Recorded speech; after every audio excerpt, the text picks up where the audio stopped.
Hello, welcome to SquishiVision. My name's Haaris. I've just watched Encanto, or rather, I finished watching about an hour and a bit ago. About an hour ago, actually. And this is my immediate thoughts, having just watched it, not script through it or picked out details. This is the immediate brain spiel, so don't expect a fluent discussion or really point of a script, other than my letterboxd brief review that I wrote. So this is Disney's 60th film, or the 60th film in the Disney canon. And once again, Disney continued the trend of basically telling stories set around cultures where what's the word? It's half 2 in the morning here. I'm losing the word. But you get what I'm trying to say. It's moving away from this kind of white American oriented stories and telling a bit more kind of cultural diversity. And Encanto is set in I think Latin America. And basically tells a story of a family who all have magical gifts and have a sapient house, except one member of the family, Mirabelle, who doesn't have any gifts. And it's up to her to basically work out why the house is falling apart. So, yeah, it's pretty heartwarming. I mean, most Disney films are heartwarming. It's pretty much their kind of bread and butter. In addition, when you watch a Disney film at half 2 in the morning after being very stressed, you can't really not feel emotional, regardless of the quality of the film. But it was definitely heartwarming, and an original story. And it essentially is about familial pressure from your family to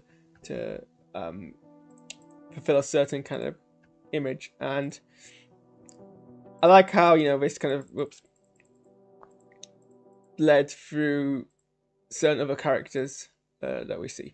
And there's the catchy songs and the traditional kind of Disney humor, and Andy Tudyk voicing a bird, which apparently is a thing he is like obliged contractually to do now in every Disney film. So let's start with what I enjoy, and then let's talk briefly about what I didn't enjoy, and then overall things. I like the music. I can't say much about why I like the music because I'm not a musician or someone who's particularly music oriented, but I did like it. I think my favorite one is probably the Under Pressure song. I can't remember what the track's called now, but it was the one that's sung by Louisa, who is Mirabelle's sister, who has strong powers, and I just like the kind of the variations in the music there and the visual humor, and the quite kind of fast cadence of it. I did think that the song that Isabella led on about shaking off her the pressure to be perfect and portray a certain image of herself, all the while rushing around and using her powers in a new way, creating new kind of types of flowers that she doesn't intend to create, was pretty much Let It Go, but flowers. It was like so Let It Go, but like a flower motif instead. It was, I don't know if that was the intent, that was incidental. I don't know if I'm the only person who felt that way, but that was kind of cool.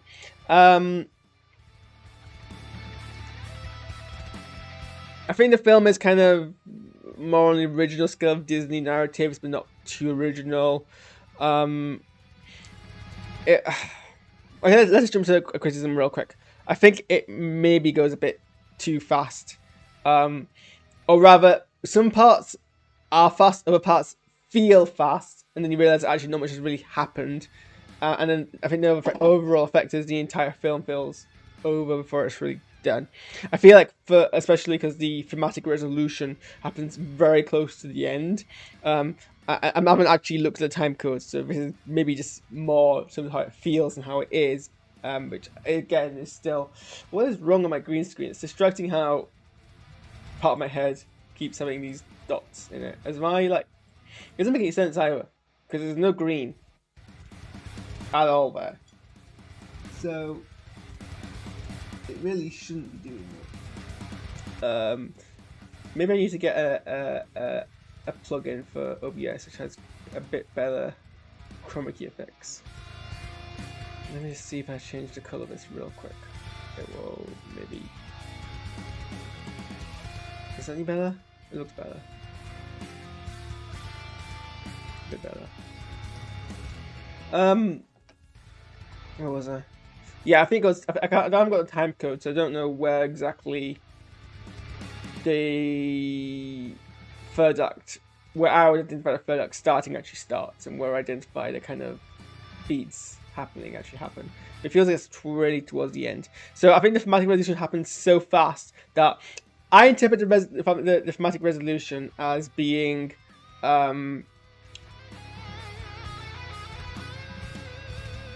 people realizing that they've been putting too much pressure on each other, and they should just appreciate what they have and let people, you know, support people because of the way that they are. But this isn't said explicitly by the characters, and it doesn't have to be, because that's, you know, doing of your audience. It happens so fast. I'm not sure if that was actually the intended resolution or if that's just how I saw it happening. If that makes sense. So it wraps up quite quick, but some of the beats happen quite fast. The song, you know, introduces all the characters of the family.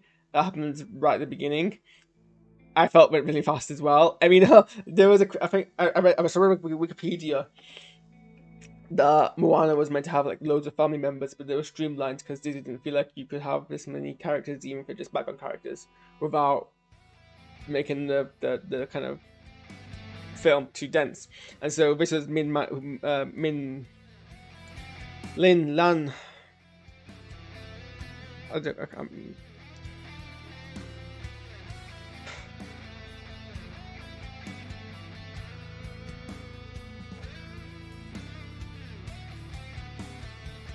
This is Lin-Manuel Miranda's attempt at convincing Disney we could efficiently introduce all these characters through the medium of a song and not, you know, plug up the narrative or make a narrative too hard to follow. Honestly, I think I remembered more about the different characters from everything that happened after that in the natural kind of introduction to the story, rather than this song way of introducing them, which I felt went far too fast, and I wasn't sure if I was missing important details or not. Ultimately, I didn't really think I was, but I felt the beginning of the song went too fast. It was catchy, but it went too fast. I think other parts of the film went too fast, and especially the resolution went too fast. But you know, there's a lot of kind of heart to the story, for sure. And I enjoyed the house. I enjoyed the characters of the house. I enjoyed how supportive the house was. I wish my own house was that supportive. I don't like the conflict that comes from some degree of art. I don't like there's some arbitrary conflicts, and I didn't really like. I didn't like the fact that people just flat out chose not to believe Mirabelle at all. I don't know. I think it's me being a bit too tired of that as a kind of trope. That fact that, you know, the whole like not now kid trope that you just disbelieve someone when you've got no reason to, like. But then again, it was actually revealed that Grandma knew she was telling the truth. She was just trying to hide it. So actually, I guess that's a kind of twist to it. But at the time, I didn't feel like that way, and that was a bit tiring. I love the visuals in this film, and especially like the visuals during the "Waiting on a Miracle" song, which is like a song that Mirabelle sings after, you know, she's left out of the celebrations, and basically what happens is like a moment of photo is taken, everything, and the world freezes, and she kind of moves around. And because there's a celebration going late at night, there's like lighting sources. So there's obviously the flash from the camera. There's people waving sparklers, so the trails are kind of frozen in the air. There's like fireworks going off, and there's like other kind of light things, and like it's her moving between different light sources and moving between different kind of volumetric light.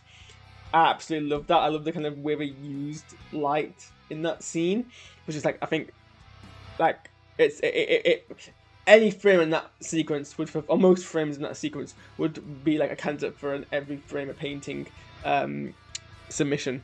So I definitely enjoyed kind of that.